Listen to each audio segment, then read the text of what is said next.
All right, it looks like we are live on Facebook. So I'm super excited this week. Thank you guys all for joining.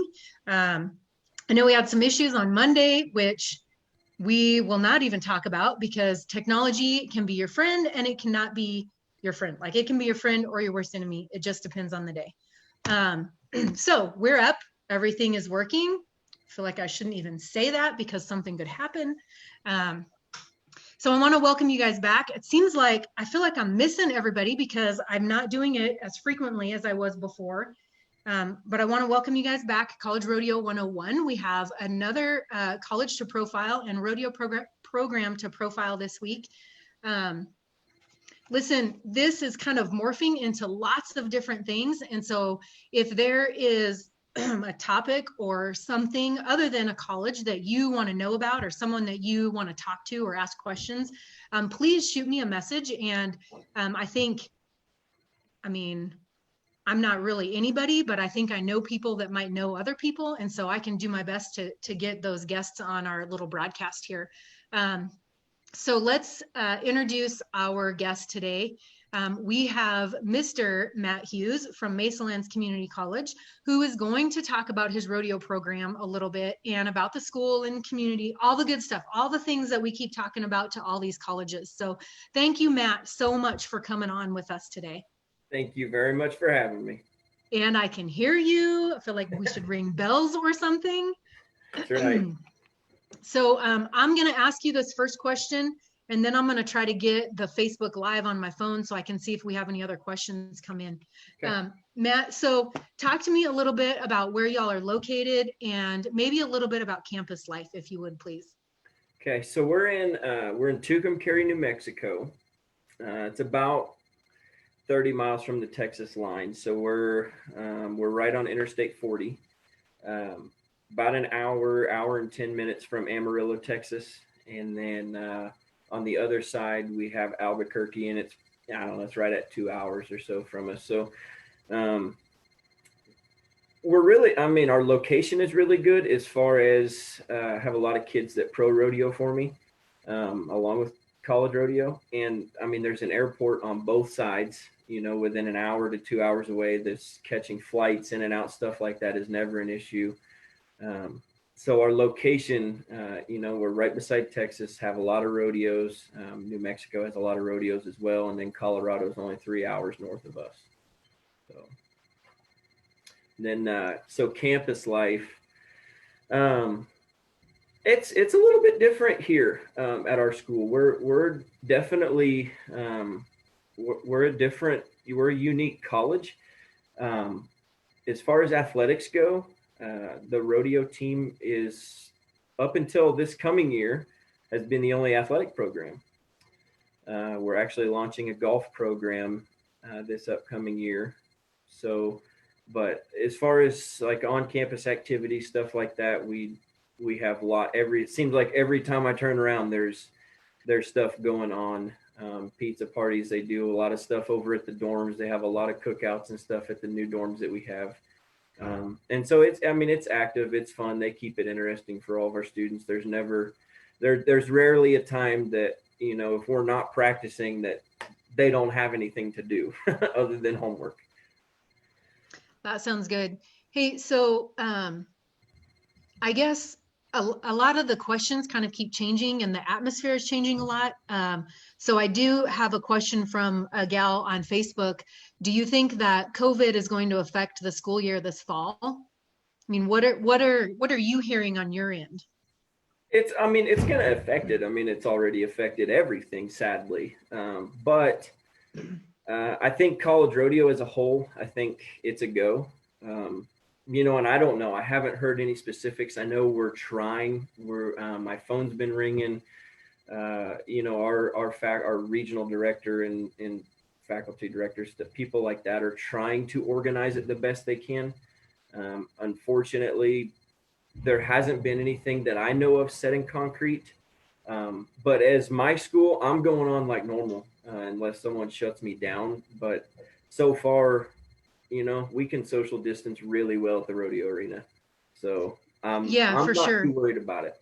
I've thought about that a lot. I mean, I think with an outdoor event, which I assume all y'all's rodeos potentially, well, maybe not. I mean, it might be too hot. We don't have to worry about that here. We just have to worry about dodging the snow. So, are all your fall rodeos, are they all outdoor?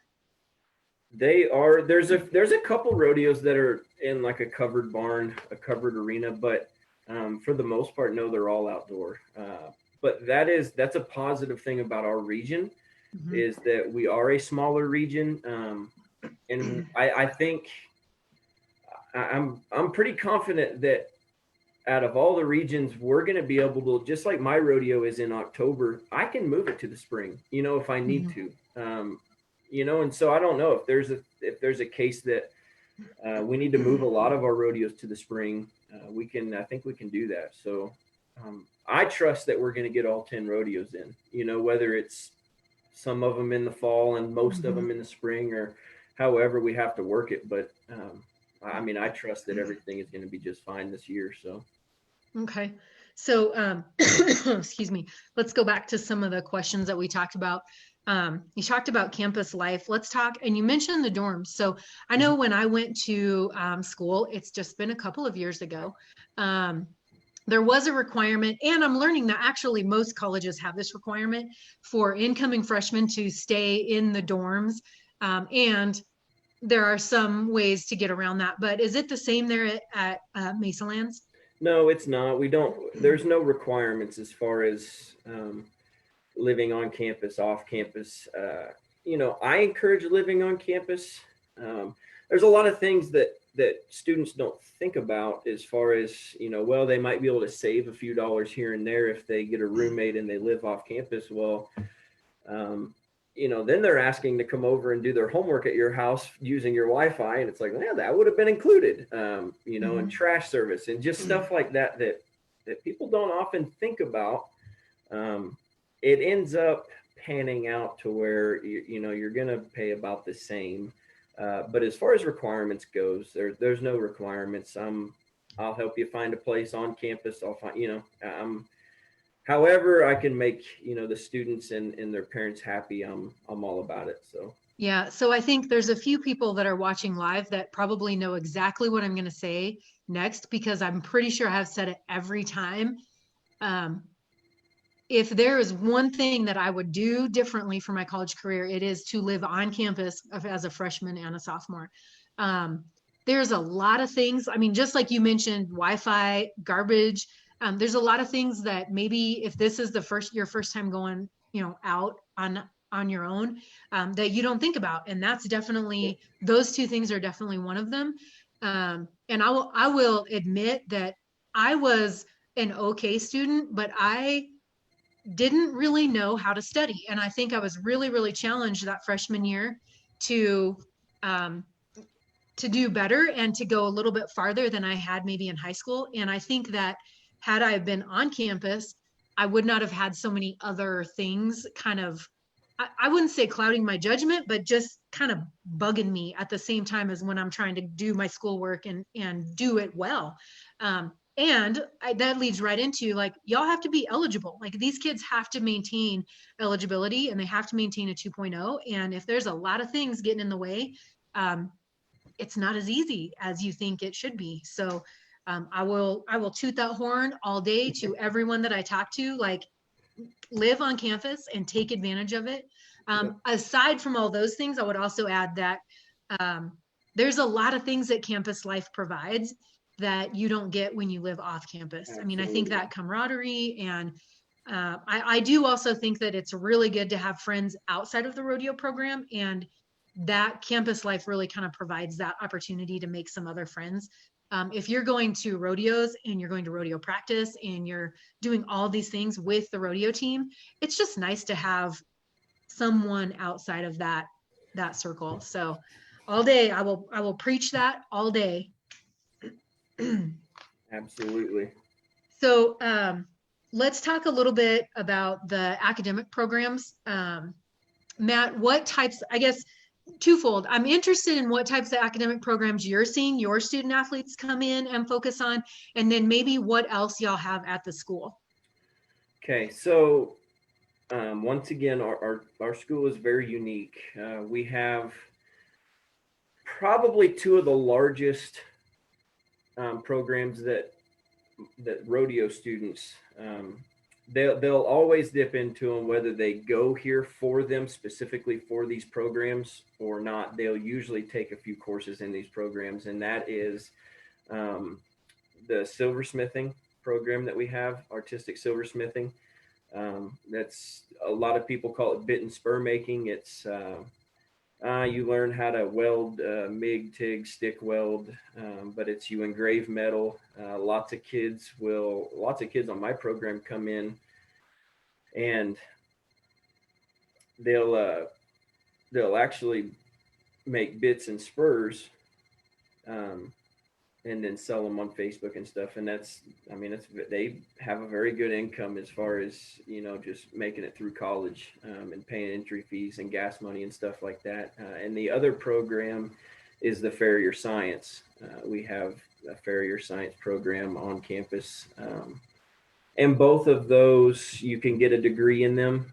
You can get a Farrier Science degree, or you can get an artistic silversmithing degree, or you can get just the 1 year certificate in them. And then we have we have wind energy as well. So we have a turbine on campus. They claim it's the world's tallest classroom. So it's unique. It's cool.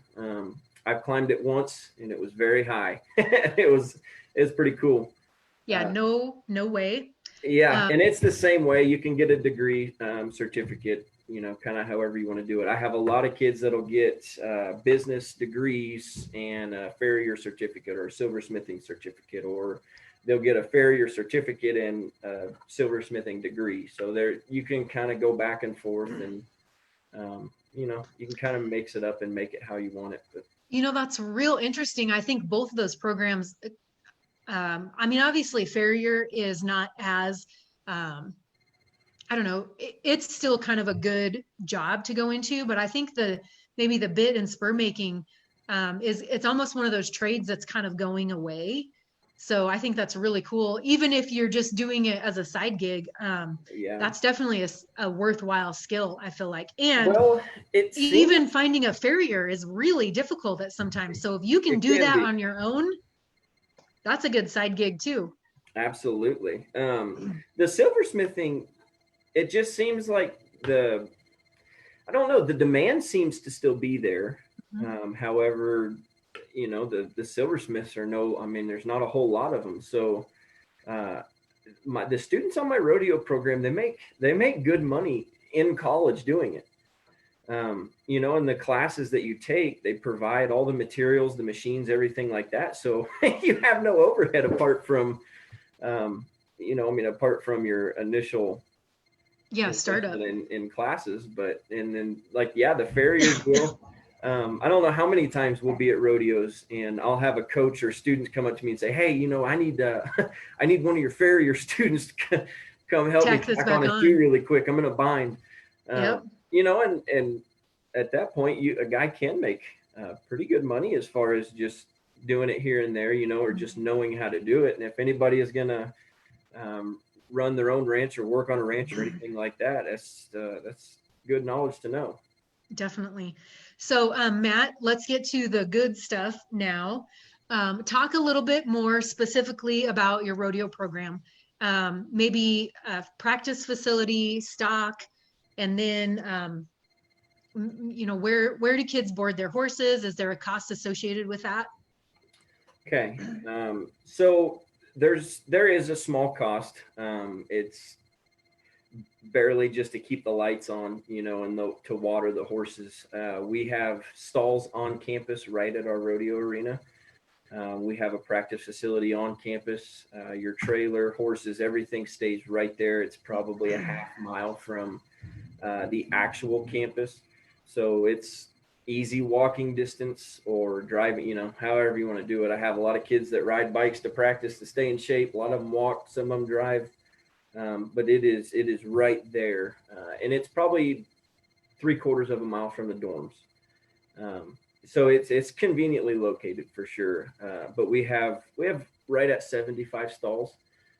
So we don't usually have an issue with, filling the stalls up. If we Mhm. do, then we do have alternative stalls, but we haven't had to use those. We have plenty of stalls. We practice Monday. Right now, we practice Monday through Thursday. And the reason I don't practice on Fridays, we can. It's optional. If I'm in town, it's optional. The stock is there, everything's ready to go. The only reason why I don't is because I would highly encourage all of my students to be entered. I would rather see them enter, and see their hard work and practice pay off. Um, we jackpot a lot in practice. Actually, our bookstore at the college is set up through, I believe it's Classic Equine or Equibrand. But so instead of when I was in college, it was like, well, let's jackpot today, $5 here and there, and it just kind of nickel and dime the college kid. So instead of doing that, I actually have an order sitting beside me. I bought through our bookstore. I buy heel ropes, head ropes, goat strings, stuff like that, and that's what we'll jackpot for. So that way, it's still a competition Mhm. mindset. It's still you back in the box. You're not messing around. You kind of, even though it's not much, it's still something. If you're a competitor, you just don't like to lose. um, Yeah, for and sure. And so, everybody needs another goat string and another rope. wow, absolutely, yeah. So, but that's how our practices are. We rope behind a barrier a lot. We work a lot in horsemanship. I have for an assistant coach as far as the calf roping and breakaway roping goes. I have a man named Jerry Coyle. Jerry Coyle went to Cal Poly. He won the college finals. Jerry, um, he's an amazing guy to get to know. He wouldn't tell you anything about his rodeo career. You have to ask and ask and ask. But the boy actually that I believe he rides or hauls or trains Tough Cooper's horse. I can't remember the name of it. Starts with a T, but he actually drops him off in Tucumcari on his way to the finals because Jerry taught that boy everything he knows. Very good. So if you talk to Jerry and you get to know kind of his resume and what all he's done, as far as the calf roping and training calf horses, there's no other guy I would want to listen to, honestly. Yeah, Uh, and what yeah, a great asset for you guys to have down absolutely. there. And he's at every practice. He's an amazing guy to be around. He helps our students out. But we have some help in the team roping. I have two or three guys that one of them's Carlos Ortiz. I think he ended up last year. He ended up, I don't know, fifth or sixth at the World Series finals. But he's a competitor. He's a player as far as team roping goes, and so he's at all of our team roping practices. And and so as far as the support goes, coaching staff, stuff like that, we don't go without. There's always plenty of help. Um, I keep plenty of stock on campus. My philosophy is have more than enough. It's hot here, so we try to make our practice times to where it's good on the cattle and it's good on the horses. So sometimes we will practice late into the night, but there's very rarely do we miss practice Monday through Thursday. So rough stock we buck out. Our rough stock we buck out. Usually it's Monday and Wednesday, and then Mhm. we do fundamentals on Tuesday, Thursday. So we practice every day in rough stock as well. Good deal. So, I believe you said Justin, I believe is at West Hills. He is giving you a line of trouble right now. So first he says, good work, coach. And then he says, hair is looking good as well. I think the COVID hair don't care is coming Yeah. back. My son is also rocking COVID hair. And then Jed Moore says, hey there, Maddie. Hello, Jed. So let me tell you, this is totally off topic of what you said, but one of the best things about college rodeo and doing these interviews is that it does not matter where you are. College rodeo is just a real big family. And that's never more apparent than watching these comments come in and people giving, all y'all coaches giving each other a hard time and parents that are tuning in. So I would say for those parents that have not experienced their child go to college rodeo from the high school level to the college level, it is um, it is really no different than the high school state team being a family. It's just a little bit bigger family at the college level, and coaches and national staff, and even the local committee here in Casper that works on the CNFR, like everybody works really hard to take care of these student athletes, and we will always take care of your student no matter where they are. I think that's something that is probably overlooked. And I think, like we talked before, it's also one of those things that you don't realize until you're not there, or until you've experienced it. And then you look back on how great your experience was. So I hate to change the subject, but I'm real good at that. So, yes, hello to everyone on Facebook. Listen, Matt, I'm real impressed with the level of coaches that you have kind of on your side. And it really is a big asset and speaks highly to the program there. I would also add, if I remember correctly, was CJ Aragon the coach there Yeah, he before was. you? So, There was one coach in between him and I, but yeah, okay. CJ was. So I think I always like to talk a little bit about the history of a rodeo program, Mhm. because I feel like it just adds that much more to the strength of the program itself. And I know, I'm pretty sure CJ was there right when I started doing the production manager gig for the college finals. And I know that he was very well supported. As a past contestant, I think something that can be overlooked is knowing what kind of support your program gets from the school, and knowing that a program does get the support that's necessary from the school is really also an added benefit. More, I mean, just as much as making sure that you have practice facilities Right. and that kind of stuff. And so I think it just speaks highly to the program, even, that much more. Absolutely.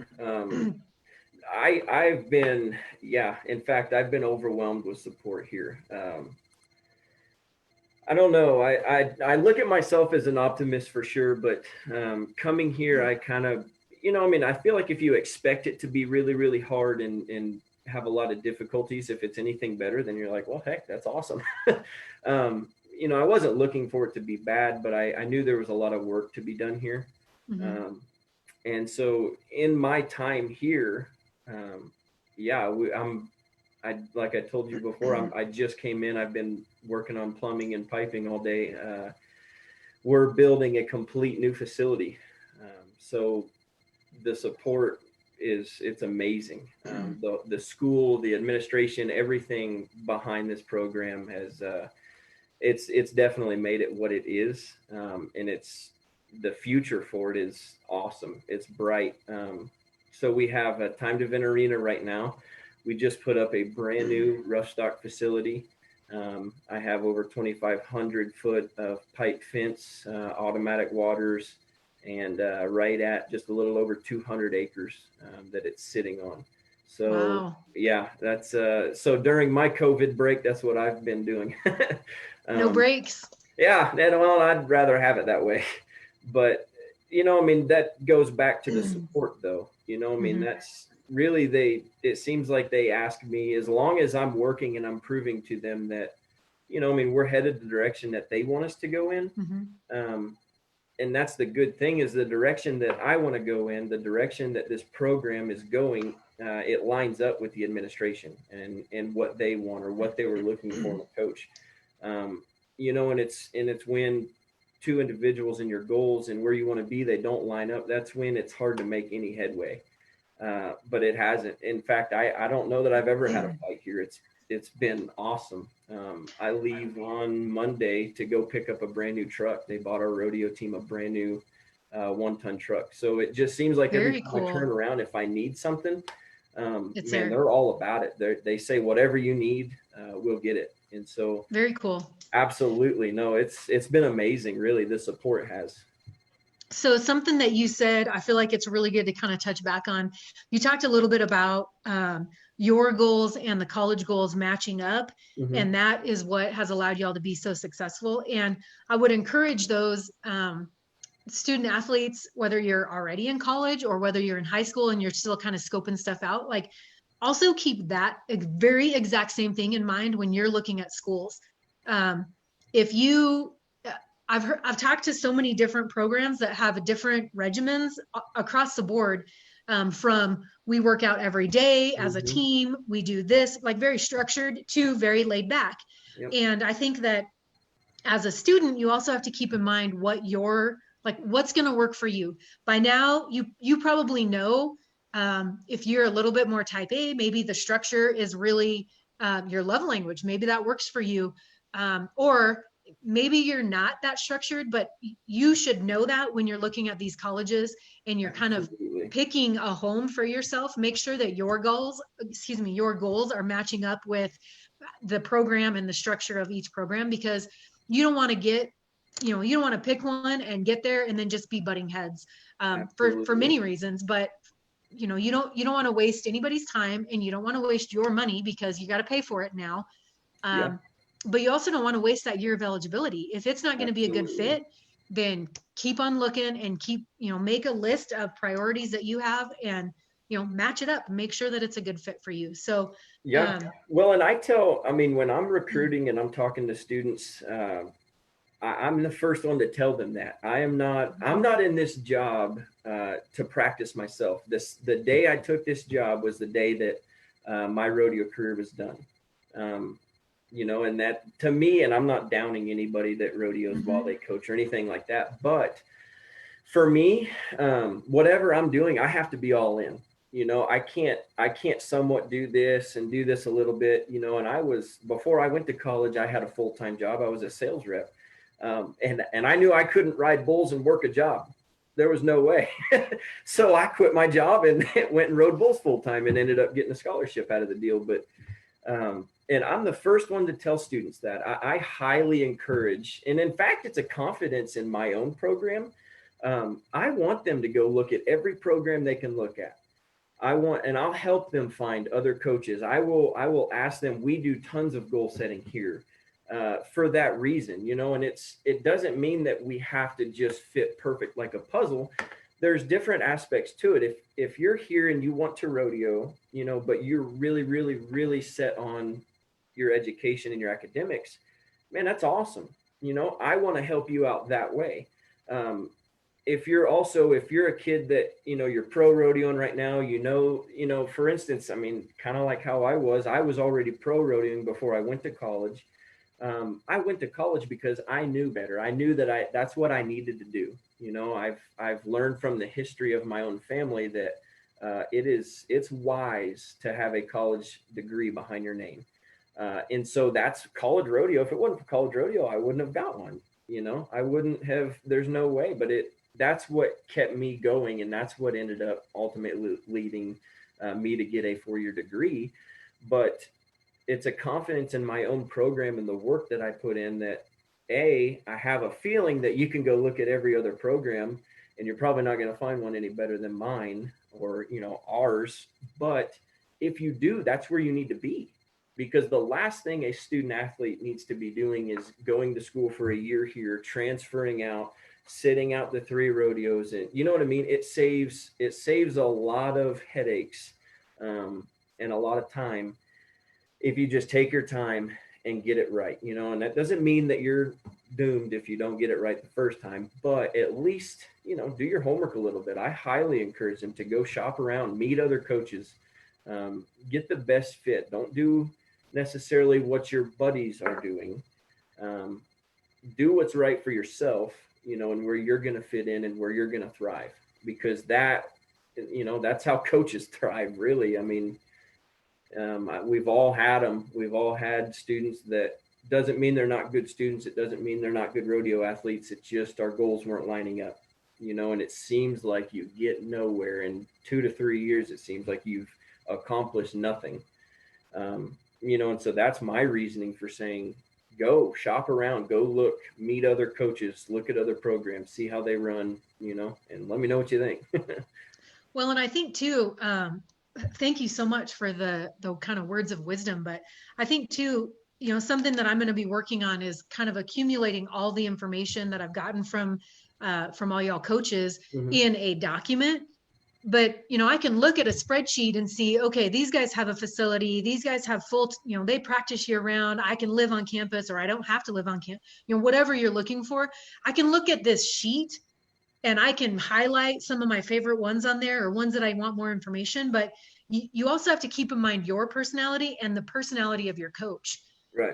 And so looking at that, looking at it on paper and having that conversation, that's going to be two separate things. And both I feel like are really important because you want to make sure that specific priorities are checked, but you also want to make sure that there's some kind of a connection or I don't know, a link or something that, yeah, I'm going to be able to get along with him or her, or something didn't feel right. I don't think we're Right. going to get along. But to make sure that you're doing that before you get there. Yeah. I think a Well, lot of people, I've had a lot of kids reach out and say, hey, I'm planning on going here. Can you have that coach on your broadcast? mm-hmm. Just so I can get to know him a little bit better or get to know her a little bit better. Perfect example of kind of one more step that maybe they hadn't had the opportunity to Right. do or wasn't really an option before. So just do Absolutely. your due diligence. Yeah, absolutely. And a lot of it, I mean, it really, to me, it just comes down to the way I deliver criticism or, I mean, encouragement or anything is going to be completely different than a different coach. Yep. And the way a student takes that in is also different. And so it doesn't mean you can't get along. It just means you may not take criticism from me as well. I may not take you being honest with me. I don't, you know what I mean? It Yeah. doesn't, Yeah. it just, sometimes it doesn't work. Sometimes but like you Yeah. said, do your homework, do your research, and get to know who you're going to school for sure. Yes. Yes. So I guess one last thing, kind of check the boxes on making sure I ask everybody the same questions. Um, are you fully recruited for this fall? And do you have scholarship money available? Okay, so no on the fully recruited. Okay.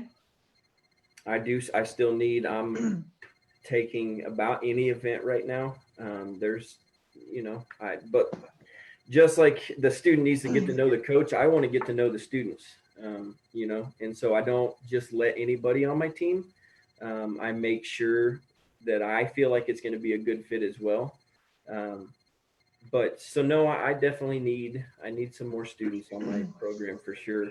Okay. Rough stock timed event and the women's team definitely. So Um, let's talk about, I think, I guess it could be for men or women, but when you're looking at a potential recruit, mhm. are you looking for, um, let's just say there's a gal that's been successful in the barrel racing, but she doesn't do any other events. Does she have just as big a chance to get a scholarship as, say, another gal that does maybe 2 or 3 events? Are you picking those one event contestants, or are you really looking for the all Absolutely. around? Absolutely. No, Okay. in my opinion, hands down. I mean, there's pros and cons. I mean, you Right. could weigh them out all day long, I guess. But if I have one barrel racer and she dominates the barrel racing, I don't want, I mean, that's fine. That's awesome. If, I don't know. So, no, I'm open to anything. I'm open to one eventers, two eventers. I'm not, I mean, I'm not picky as long as, my biggest thing is just being appreciative, Mm-hmm. knowing the opportunity that you've been given, and not, I don't know. I mean, I want goal-driven students. I want students that, I mean, I'm not a coach that's on you all the time. I'm a person that I know that there's several ways to do things, and I've been around a lot of people that it seems like there's only one way to do them. Mm-hmm.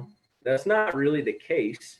But if your way is not working and it's not getting you anywhere, that's when I'm going to step in and say, okay, we've tried it your way. Here's some different ideas. Let's try a different idea. Or I will go outside and I will get people that can Somebody. help them, and that's why I have several different coaches here, uh, because I do think there's different ways to do things. I think it's, I mean, the process is constantly evolving, but my scholarships, the way they're set up right now is they're all pretty well the same. Mm-hmm. Whether you're a one eventer or a 4 eventer, they're the same. Now, the way that can affect how many events you work is travel money. I have travel money that goes to the top point earners on our team. It's just within the team. So, I mean, if one boy works 3 events, he probably has a better shot at winning more points to get travel money. So, that's kind of here and there. And we have lots of outside scholarships that they're highly recommended by the coach. But that's not on how many events you work. That, to me, that's strictly off of your attitude and practice, whether you're a good teammate, whether you're a leader, I mean, just kind of, who you are. I mean, how you handle yourself, how, if you conduct yourself to be a positive representative of Mesalands or not. Those are kind of what the extra scholarships are based off of. Okay, So, perfect. but yeah, I actually have scholarships for everybody. If you sign a letter of intent, you're on a scholarship for sure, and a very good scholarship. Very cool. So that's good news for all y'all that are watching that haven't picked a home. I think that's about it. Is there anything that you want to add about the program? I don't know really, apart from just where we've came from and where we're at now. I mean, it's definitely headed in the right direction. We've went from, so yeah, I mean, when I started here, it was a lot of recruiting to be done. It was a lot of, I mean, it was putting a team back together. And since then, I think I've sent in 3 years. One of the coaches out there will probably do the math and call me out, but I think I've sent 6, 7 bull riders to the college finals in 3 years. Last year we took all 3. I had 4 bull riders, and we had number 1 through number 4. Wow. And so I actually had one on the reserve ready to go. But I mean, I've got a boy right now that's sitting top 3 in the world in the PRCA. There's about every event. My wife helps in the goat tying very often. And she's a breakaway roper, but we leave the breakaway roping, if there's help, up to Jerry. No, but the biggest thing that I want to stress, I guess, is just the support and coaching staff that we have. It doesn't matter that, I mean, I roped calves and team roped pretty well all my life. Now, I mean, I professionally rode bulls. So a lot of people just look at me as a rough stock coach, but I don't want to just win with a rough stock team, you know? Sure, we have a good rough stock team, but I want my timed event team strong, just as strong or stronger than my rough. I want them both competing on the team together to be the best. And so that's why I've brought outside coaches in, to help us be the best that we can be. And I know that there's some programs that I don't know, it seems, but I definitely don't want there to be any event in college rodeo that we offer that you don't get as much help as that you would possibly want. Right. So. Right. Well, that's perfect. Matt, thank you so much for joining us. I appreciate you rescheduling and making this work. Again, it can be your best friend or your worst enemy, but technology sometimes gets us. I appreciate everybody that kind of tuned in and changed our schedule a little bit. So I will give you guys a heads up. We are going to be doing this for a little bit longer. Next week, I believe we have, I'm so excited. I don't know, no disrespect to anyone else, but listen, I am really excited about next week's profile. It's going to be on Northwest College. Mr. Dell knows I am an alumni of Northwest College. Go Trappers. It's always felt weird to say go Trappers, but here we go. So I'm excited to talk to Dell next week. And then I will remind y'all, if you have a college that you want to speak to, or that you want me to speak to, I guess, and ask any questions, please just message me and I will do my best to reach out. It seems like every time I feel like things are kind of slowing down, I get a couple more messages from coaches or from student athletes or parents that are interested in something.